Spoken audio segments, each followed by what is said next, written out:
जय माँ धनलक्ष्मी, जय माँ विभवलक्ष्मी। आप सभी का हमारे YouTube चैनल में बहुत बहुत स्वागत है। माता विभवलक्ष्मी का व्रत जो कि शुक्रवार को किया जाता है, यह व्रत की संपूर्ण विधि मैंने आपके साथ पहले शेयर की है और उद्यापन कैसे किया जाता है वह भी मैंने आप सभी के साथ शेयर किया है। आज इस वीडियो में उद्यापन से जुड़े आप सभी बहनों के जो प्रश्न होते हैं, जो उलझने होती है, उसी के समाधान की वीडियो में लेकर आज आई हूँ। तो उद्यापन से जुड़े जितने भी आपके प्रश्न हैं, उन सभी के उत्तर मैं इस वीडियो में देने की कोशिश करूँगी जितना मैं जानती हूँ। तो आइए हम वीडियो शुरू करते हैं। सबसे जो पहला प्रश्न है उद्यापन से जुड़ा हुआ कि उद्यापन जैसे आपने 11 या 21 शुक्रवार की मन्नत मानी है, तो उद्यापन हमें 11वें शुक्रवार को करना चाहिए या 12वें को। तो जवाब होगा कि जैसे हमने जितने शुक्रवार की मन्नत मानी है 11 या 21, तो हमें 11वें या 21वें शुक्रवार के दिन ही माता विभवलक्ष्मी का उद्यापन करना चाहिए। अगला प्रश्न है कि जैसे आप सुहागिन महिला हैं, तो उन्होंने पूछा है कि सुहागिन महिला है तो उद्यापन में कन्या को बुलाना चाहिए या सुहागिन स्त्रियों को ही बुलाना जरूरी है। तो जी नहीं, ऐसा कुछ भी नहीं है। जो सुहागिन महिला है वह भी माता देवी का रूप है और जो कन्या है वह भी माता जी का ही रूप है। तो आप जैसा चाहे, आप कन्या को बुलाना चाहें आप कन्या को भी बुला सकती हैं, और सुहागिन महिला को बुलाना चाहें तो आप सुहागिन महिला को भी बुलाकर उद्यापन कर सकती है। अच्छा, अगला जो प्रश्न है कि आपने एक बहन का प्रश्न था कि उन्होंने 21 शुक्रवार का संकल्प लिया था, उन्होंने पूर्ण भी कर लिए, अब उनको उद्यापन करना है, तो उसमें 21 शुक्रवार में उनको कितनी महिलाओं या कन्याओं को बुलाना चाहिए। तो उत्तर होगा कि यह भी आपकी स्वेच्छा, आपकी श्रद्धा और जितनी महिला या कन्या उपलब्ध हो सके उस पर भी डिपेंड करता है। तो आप चाहे तो 5, 7, 11 जितनी भी कन्या या महिला आप बुलाकर उद्यापन करना चाहिए, उनको बुलाकर आप भोजन करवा सकती हैं या प्रसाद देकर आप उद्यापन कर सकती है।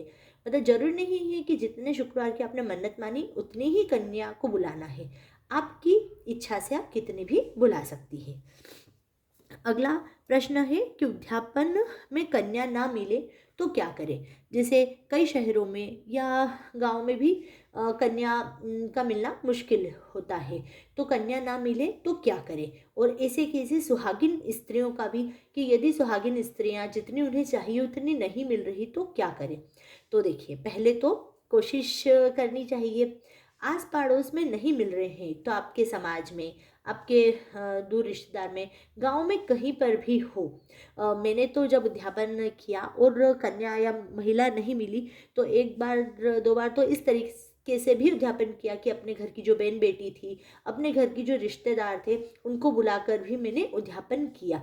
तो इस तरीके से भी आप कर सकते हैं कि यदि वहाँ पर कन्या नहीं है तो आप कहीं बाहर से भी उनको बुला कर, अगर श्रद्धा और विश्वास और माता जी के प्रति आस्था है तो आप बाहर से भी बुलवाकर अध्यापन कर सकते हैं। लेकिन ऐसी स्थिति है कि कहीं भी नहीं मिल रही, तब आप क्या करेंगे। तो ठीक है, जितनी, अगर आपको 5 मिले, 2 मिले, या कहीं पर 2 भी नहीं मिल रही, एक भी कन्या मिल रही है, तो आप एक कन्या या एक महिला को बुलाकर भी उद्यापन कर सकते हैं। मेन है विशेष आपका माता जी के प्रति आपकी आस्था और विश्वास और माता जी का उद्यापन। आप एक रूप को, माता जी के एक रूप को भी निमंत्रण देंगे और बुलाएंगे तो माँ दौड़ी चली आएगी। यह मेरी मान्यता है। अगला प्रश्न है कि वही उद्यापन में महिला ना मिले, महिला और कन्या दोनों के लिए सेम है।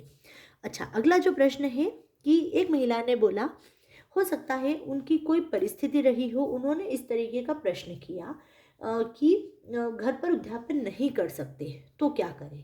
पहली बात तो, माता वैभव लक्ष्मी का व्रत, जब हम लक्ष्मी माता जी को घर में हम व्रत शुरू करते हैं, तभी से हम माता जी को संकल्प के माध्यम से एक आह्वान उनका करते हैं, उनको आमंत्रण करते हैं कि माता जी आप मेरे घर में पधारिए, मैं इतने व्रत का संकल्प ले रही हूँ या ले रहा हूँ, आप मेरे घर में विद्यमान रहिए हमेशा के लिए। तो जब हम माता जी का व्रत करते हैं उनसे संकल्प करते हैं, उनसे हमारी जो भी मन्नत रहती वह करते हैं, तो हम उद्यापन घर पर क्यों नहीं कर सकते। हो सकता है उन बहन की कोई परिस्थिति रही होगी, उन्होंने स्पष्ट नहीं किया, लेकिन घर पर यह उद्यापन घर पर ही किया जाता है। जैसे उद्यापन की बिल्कुल सरल विधि है, जैसे हम चौकी लगाते हैं, हम पूजा करते हैं, प्रसाद देते हैं, वही आप कोई ज़्यादा नहीं भी मिले तो आप किसी भी एक महिला को, एक कन्या को बुलाकर भी प्रसाद दे सकती हैं। जरूरी नहीं है कि आप बहुत बड़ा विशेष आप उद्यापन कर रही हैं। माता जी का एक रूप भी आप आमंत्रण करके तो देखिए, क्योंकि माता उस दिन हमारे घर जरूर आती है, हमारे उद्यापन में, हमारी कन्या या महिला के रूप में। ये मेरी मान्यता है। लेकिन उनको मुझे उत्तर भी देना था कि नहीं कर सकते। तो अब इस परिस्थिति में, या उसी तरीके की एक बहन का प्रश्न था कि वह बड़े शहर में रहती है, वहाँ पर कोई भी एक दूसरे के घर नहीं आता जाता, उनको नहीं भेजते। तो इस परिस्थिति में आप क्या करेंगे। तो ठीक है, अगर अब इतनी ही आपकी मजबूरी है कि आप घर पर किसी को बुला ही नहीं सकते, कोई एक तो आपकी फ्रेंड होगी, कोई एक आपके पतिदेव की फ्रेंड होगी, कोई एक कन्या होगी, कोई तो होगा। चलिए, कोई भी नहीं है, तब उस परिस्थिति में आप जो प्रसाद है और जो पुस्तक है वह ले जाकर किसी भी माता जी के मंदिर में आप रख दीजिए। लेकिन मेरी तो भावना यही है कि माता जी का उद्यापन हमें घर पर ही करना चाहिए। चलिए, अगला जो प्रश्न है कि शाम को कोई घर नहीं आता, हाँ यह भी हो गया। विदेश में रहते हैं तो उद्यापन कैसे करें। एक मेरी बहन है, हो सकता है वो विदेश में रहती हो, अब उन्होंने सारे व्रत कर लिए, अब उनको उद्यापन करना है। तब वह उद्यापन कैसे करें, क्योंकि वहाँ पर ना तो पुस्तक मिलती है, ना ही किसी के घर वहाँ पर कोई एक दूसरे को पहचानता है, और ना ही उन लोगों की दूसरे जो कल्चर वाले लोग हैं उनकी मान्यता होगी।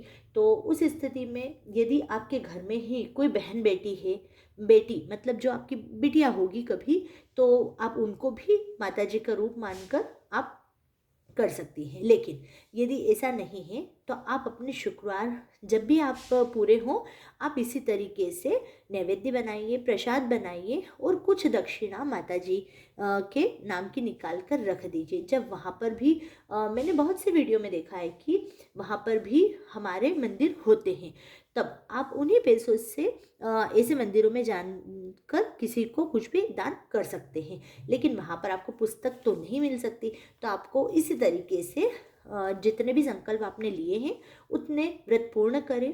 उद्यापन वाले दिन पूरा भोजन बनाएं, खीर पूड़ी माता जी को नैवेद्य लगाएं। जो भी दक्षिणा आप माता जी के लिए अर्पण करना चाहते हो उद्यापन में, उतना पैसा 200 रुपये, 500 रुपये, जितना भी आप खर्च उस दिन करना चाहती थी, इतना निकाल कर रख दें।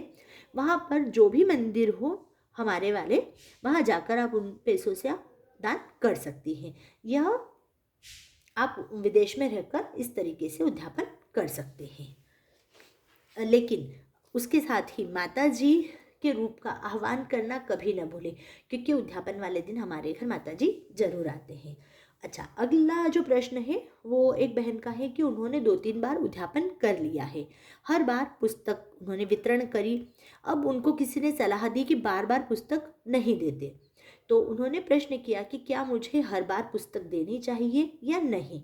तो जी, ये तो आपकी इच्छा है, माता जी की महिमा। जब मैंने व्रत शुरू किया था तब मैंने व्रत जब किया तब मेरे पास भी ये इसी तरीके की पुस्तक किसी ने मुझे उद्यापन में बुलाया और मुझे ऐसी ही पुस्तक उद्यापन में दी। जब मैंने पुस्तक ली और इसे जब पढ़ा और ये कथा पढ़ी, और पता नहीं क्या एक भाव मन में आया कि शायद मैं भी यह व्रत करूँगी। तो यह जो एक उद्देश्य बनाया गया कि इस तरीके की पुस्तक वितरण करने का, कि यह जो माता जी का चमत्कारी विभो लक्ष्मी जी का व्रत है, यह हर घर में पहुँचे, हर महिला की परेशानी का माता जी उनका समाधान करे, और हर घर में माँ वैभव लक्ष्मी के नाम का व्रत हो। यह चमत्कारी व्रत हर महिला जरूर करे। तो यही उद्देश्य से यह पुस्तक वितरण का बनाएगा। यदि आप से महिला को भी बुलाती हैं, यदि इच्छा है, मैंने तो कितनी बार उद्यापन किया है, शायद अनगिनत, मेरे पास कोई गिनती भी नहीं है। मैंने हर बार पुस्तक वितरण जरूर किया। लेकिन यदि आप हर महिला को नहीं देना चाहती, पर कम से कम हर उद्यापन में एक बार एक महिला को आप पुस्तक जरूर दें, तो उस उद्यापन में पुस्तक जरूर देना चाहिए। अच्छा, अगला जो प्रश्न है वह है कि उद्यापन कृष्ण पक्ष में करना चाहिए या शुक्ल पक्ष में। तो जी, यह दो तरह के प्रश्न है कि कोई पूछता है कि जैसे जो व्रत है वह कृष्ण पक्ष में उठाएं या शुक्ल पक्ष में, उद्यापन कृष्ण पक्ष में करें या शुक्ल पक्ष में। तो दोनों ही पक्ष, शुक्ल पक्ष या कृष्ण पक्ष, दोनों ही भगवान के हैं। एक बढ़ता हुआ चांद है, एक घटता हुआ चांद है। तो ऐसी कोई मान्यता नहीं है, जिस दिन आपका मन कर रहा है आप उस दिन व्रत उठा लीजिए। हाँ, जैसे खर मास हुआ, सुतक पातक में, पीरियड में, इनमें हम व्रत नहीं उठाते हैं, ये तो नॉर्मली सभी जानते हैं। लेकिन यदि आप किसी भी मंत्र के शुक्ल पक्ष या कृष्ण पक्ष में व्रत उठा सकते हैं। और उद्यापन का भी यही है, यदि आपका 11 शुक्रवार है, 11वां शुक्र आपको शुक्ल पक्ष में आ रहा है या कृष्ण पक्ष में आ रहा है, तो आप कर दीजिए उद्यापन। कोई भी इसमें ऐसा कोई भी विशेष नियम नहीं है। अच्छा, अगला जो प्रश्न है वह है कि उद्यापन में हमें प्रसाद देना चाहिए या भोजन करवाना चाहिए। तो उत्तर होगा कि वही कि आपकी श्रद्धा, भक्ति और जितना आप सक्षम हैं उसके अनुसार आप चाहें तो खीर का प्रसाद देकर भी उद्यापन कर सकते हैं। और यदि आप चाहें तो पूरा भोजन करवा कर भी उद्यापन कर सकते हैं। दोनों कंडीशन में आप कर सकते हैं। अगला जो प्रश्न है कि घर में यही एक ही व्रत 2 महिलाएं या 2 लोग मिलकर कर रहे हैं, तो उद्यापन कैसे करें, 2 लोग साथ में उद्यापन कैसे करें। तो जी, पूजा तो जो है वह आप दोनों एक ही स्थान पर हर शुक्रवार को कर सकते हैं। लेकिन उद्यापन जब करते हैं तब भी भले चौकी एक ही बिछाए, लेकिन जब आप जैसे आपने एक व्यक्ति के साथ महिला या कन्या बुलाई है, तो उतने के उतने आप अगले व्यक्ति की, मतलब दोनों की अलग अलग कन्या या महिला आपको बुलानी है और दोनों को ही अलग अलग ही आपको दक्षिणा या जो भी आप पुस्तक देते हैं भोजन कराना है। मतलब दोनों की जो उद्यापन है वो अलग अलग काउंट आपको करना है। इस तरीके से आपको उद्यापन करना चाहिए। प्रसाद आप एक साथ बना सकते हैं। अगला जो प्रश्न है वह है कि मन्नत व्रत किया, मन्नत पूरी नहीं हुई, तो उद्यापन करें या नहीं। तो जैसे उन्होंने 11 शुक्रवार का मन्नत ली होगी और उनकी 11 शुक्रवार में मन्नत पूरी नहीं हुई। जी, होता है, कभी कभी हमारी कोई मन्नत ऐसी होती है जो देर से पूरी होती है, तो उसका मतलब ये नहीं है कि हम मन्नत पूरी नहीं हुई तो हम उद्यापन नहीं करें। जी नहीं, जितने भी आपने व्रत का संकल्प लिया है, आप व्रत पूरी श्रद्धा विश्वास के साथ पूर्ण करें। और साथ ही यदि किसी कारणवश आपकी मन्नत पूरी नहीं हुई है तो माता जी में अपनी आस्था बनाए रखें और माँ से कहें कि हे माँ, हमारी मन्नत, हमारी मनोकामना आप जरूर पूर्ण करेंगी, हमें ये पूर्ण विश्वास है। इसी आस्था के साथ हमें उद्यापन जरूर करना चाहिए। अच्छा, एक बहन का प्रश्न है कि या तो उन्होंने जानबूझकर किया है या किसी भूलवश किया है, मैं नहीं जानती। उनका जो प्रश्न आया था, उन्होंने कहा कि 21 साल पहले उन्होंने 3 मन्नत मानी थी। उन्होंने व्रत करने का जो निर्णय किया, उन्होंने सारे व्रत पूर्ण किए। 3 मन्नत में से उनकी 2 मन्नत पूरी भी हो गई, तीसरी मन्नत उनकी अभी तक पूर्ण नहीं हुई है। 21 साल हो गए हैं और आज तक उन्होंने उद्यापन नहीं किया। ठीक है, हमारे लिए सुनने में बहुत बड़ी बात है। हो सकता है उनको इसका ज्ञान ही नहीं होगा, इसलिए उन्होंने ऐसा किया। या उनकी मान्यता होगी, किसी ने उनको यही राय दी होगी कि जब मन्नत पूरी होती है तभी उद्यापन करते हैं। तो जी नहीं मेरी प्यारी बहनों, ऐसी गलती कदापि ना करें। हम भगवान के बच्चे हैं, हम माता के बच्चे हैं। हम माता जी से प्रार्थना जरूर कर सकते हैं, लेकिन इंसान को हर मन्नत और हर विश पूरी हो, हर चीज़ हमारे मन से मिले, ऐसा संभव नहीं होता है। तो हमारा एक विश्वास, एक आस्था होती है हम सभी जो भी हमारे इष्ट देव होते हैं उनके प्रति। लेकिन इस तरीके की हट करना कि मन्नत पूरी होगी तभी मैं उद्यापन करूँगी, ऐसी गलती ना करें। हम भगवान जी के बच्चे हैं, तो हमारे भगवान जी जो भी हमें देंगे हमारे लिए वह सब श्रेष्ठ ही होगा।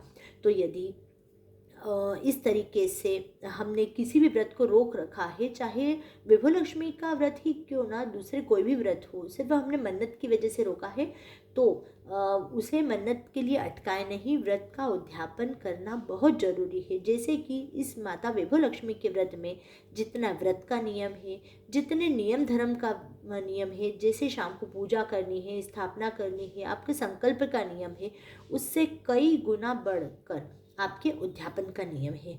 तो माता विभो लक्ष्मी का व्रत आप सभी भी जरूर करें, जितनी आपकी आस्था है, जितना आपका विश्वास है।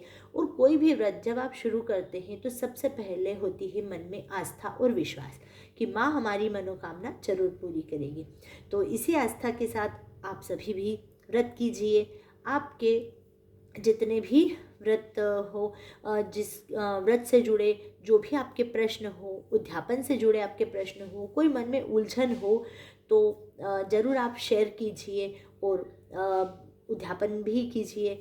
इसी तरीके से माता जी की आस्था और विश्वास से जुड़ा यह माता विभो लक्ष्मी का व्रत मैं आपके साथ हमेशा शेयर करती आई हूँ और करती रहूँगी।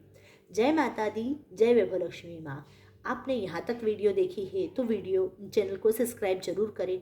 और आपके जो भी प्रश्न हो माता विभो लक्ष्मी के व्रत से जुड़े, उद्यापन से जुड़े, तो आप कमेंट बॉक्स में ज़रूर पूछिए। जय माँ धनलक्ष्मी, जय माँ विभो लक्ष्मी।